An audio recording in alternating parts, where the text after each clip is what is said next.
ਸੋ ਹੁਣ ਆਈਏ ਆਪਾਂ ਹਰਿਆਣੇ ਦੇ ਵਿੱਚ। ਹਰਿਆਣੇ ਦੀ ਜਿਹੜੀ ਵੱਖਰੀ ਗੁਰਦੁਆਰਾ ਪ੍ਰਬੰਧਕ ਕਮੇਟੀ ਹੈ, ਉਹਨੂੰ ਮਿਲ ਗਈ ਹੈ ਮਾਨਤਾ। ਉਹ ਹੁਣ ਆਪਣਾ ਪ੍ਰਬੰਧ ਚਲਾ ਸਕਦੇ ਆ ਸ਼ਰਮਾ ਜੀ।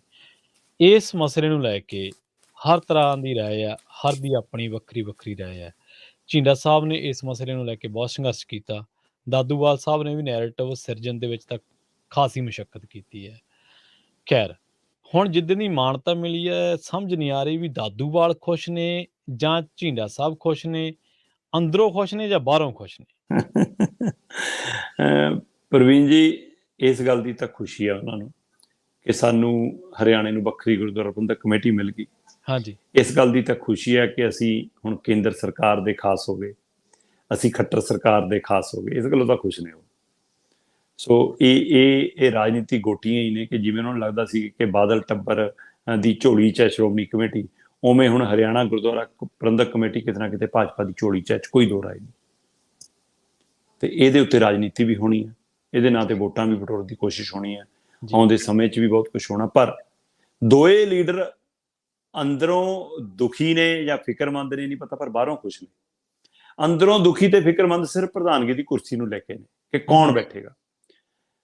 ਜਗਦੀਸ਼ ਸਿੰਘ ਝਿੰਡਾ ਹੋਰੀ ਵੱਖਰੀ ਪ੍ਰੈਸ ਕਾਨਫਰੰਸ ਕਰਦੇ ਨੇ, ਦਾਦੂਵਾਲ ਵੱਖਰਾ ਮੇਜ਼ ਕੁਰਸੀ ਮੇਜ਼ ਦਫ਼ਤਰ ਆਪਣੇ ਚਲਾ ਕੇ ਬੈਠਦੇ ਨੇ ਇੱਕੋ ਗੁਰੂ ਘਰ ਦੇ ਵਿੱਚ। ਪਰ ਉਸ ਤੋਂ ਬਾਅਦ ਦੋ ਇਕੱਠੇ ਵੀ ਹੋ ਜਾਂਦੇ ਨੇ, ਦੋਨੇ ਇਕੱਠੇ ਵੀ ਬੈਠਦੇ ਨੇ, ਦੋਨੇ ਇਕੱਠੇ ਮੀਡੀਆ ਸਾਹਮਣੇ ਵੀ ਆ, ਦੋਏ ਕਹਿੰਦੇ ਨੇ ਸਾਡੇ 'ਚ ਕੋਈ ਟਕਰਾਵ ਨਹੀਂ। ਤੇ ਉਹ ਕਹਿੰਦੇ ਕਿ ਅਸੀਂ ਹੁਣ ਆਪਣੀ ਜਿਹੜੀ ਖਿੱਚੋਤਾਣ ਵਾਲੀ ਕੁਰਸੀ ਵਾਲੀ ਖਿੱਚੋਤਾਣ ਵਾਲੀ ਲੜਾਈ ਆ, ਉਹ ਅਸੀਂ ਇੱਕ ਤਰ੍ਹਾਂ ਨਾਲ ਮਤਲਬ ਸਰਕਾਰ ਦੇ ਪਾਲੇ 'ਚ ਸਿੱਟਤੀ।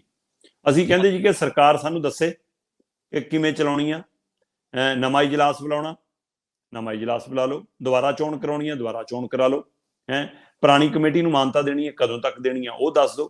ਸੋ ਫੈਸਲਾ ਉਹ ਲੈ ਲੈਣ। ਪਰ ਜਦੋਂ ਤੁਸੀਂ ਦਾਦੂਵਾਲ ਸਾਹਿਬ ਨੂੰ ਇਕੱਲਿਆਂ ਨੂੰ ਪੁੱਛੋ ਤਾਂ ਦਾਦੂਵਾਲ ਸਾਹਿਬ ਕਹਿੰਦੇ 2.5 ਸਾਲ ਲਈ ਮੈਂ ਪ੍ਰਧਾਨ ਬਣਿਆ ਤੇ ਉਸ ਨਾਤੇ ਅਜੇ ਪ੍ਰਧਾਨਗੀ ਮੇਰੀ ਰਹਿੰਦੀ ਹੈ ਤਾਂ ਪ੍ਰਧਾਨ ਤਾਂ ਮੈਂ ਹੀ ਹਾਂ।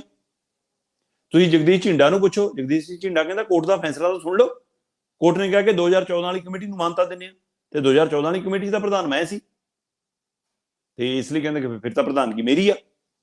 ਤੇ ਮੈਂਬਰ ਇੱਕ ਦੂਜੇ ਨਾਲ ਦਿਖਾ ਜਾਂਦੇ ਨੇ, 3-4 ਮੈਂਬਰ ਲੈ ਕੇ ਦਾਦੂਵਾਲ ਆਏ ਸੀ, 7-8 ਮੈਂਬਰ 9 ਦੇ ਕਰੀਬ ਮੈਂਬਰ ਝਿੰਡਾ ਨਾਲ ਵੀ ਸੀ। ਸੋ ਇਸ ਲਈ ਹੁਣ ਇੱਕ ਪਾਸੇ ਉਹਨਾਂ ਨੇ ਦੋਵਾਂ ਆਗੂਆਂ ਨੇ ਇਕੱਠੇ ਹੋ ਕੇ ਮੈਂਬਰਾਂ ਦੀ ਸਹਿਮਤੀ ਨਾਲ ਜਿੰਨੇ ਗੁਰੂ ਘਰ ਸ਼੍ਰੋਮਣੀ ਗੁਰਦੁਆਰਾ ਪ੍ਰਬੰਧਕ ਕਮੇਟੀ ਦੇ ਅਧੀਨ ਹਰਿਆਣਾ 'ਚ ਚੱਲਦੇ ਸੀ ਪ੍ਰਵੀਨ ਜੀ, ਉਹਨਾਂ ਸਾਰਿਆਂ ਦੇ ਮੈਨੇਜਰਾਂ ਨੂੰ ਪਹਿਲੀ ਹਦਾਇਤ ਜਿਹੜੀ ਭੇਜੀ ਆ ਨਾ, ਉਹ ਇਹ ਆ ਕਿ ਭਾਈ ਹੁਣ ਜਿਹੜੀ ਵੀ ਮਾਇਆ ਆਵੇ, ਜਿਹੜੀ ਵੀ ਚੈੱਕ ਆਵੇ, ਜਿਹੜੀ ਵੀ ਕੋਈ ਰਾਸ਼ੀ ਦਾਨ ਰਾਸ਼ੀ ਆਵੇ, ਜਿਹੜੀ ਕੋਈ ਚੀਜ਼ ਆਵੇ, ਉਹ ਅੰਮ੍ਰਿਤਸਰ ਨਹੀਂ ਭੇਜਣੀ।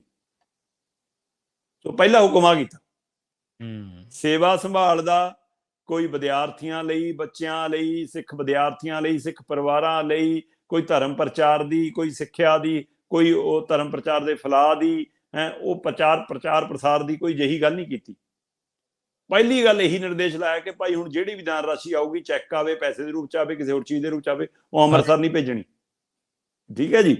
ਸੋ ਕਹਿੰਦੇ ਅਸੀਂ ਸਾਰੇ ਮੈਨੇਜਰਾਂ ਨੂੰ ਹਦਾਇਤ ਕਰਤੀ। ਦੂਜਾ ਉਹਨਾਂ ਨੇ ਜੀ ਸ਼੍ਰੋਮਣੀ ਕਮੇਟੀ ਨੂੰ ਕਿਹਾ ਕਿ ਸਾਨੂੰ ਤੁਸੀਂ ਦੱਸੋ ਕਦੋਂ ਤੱਕ ਗੁਰੂ ਘਰ ਦੀ ਚਾਬੀਆਂ ਸਾਨੂੰ ਸਾਰਿਆਂ ਨੂੰ ਸੌਂਪਣੀਆਂ, ਕਦੋਂ ਤੁਹਾਨੂੰ ਸਾਰੀਆਂ ਸੰਸਥਾਵਾਂ ਦਾ ਸੰਭਾਲ ਸੌਂਪਣਾ।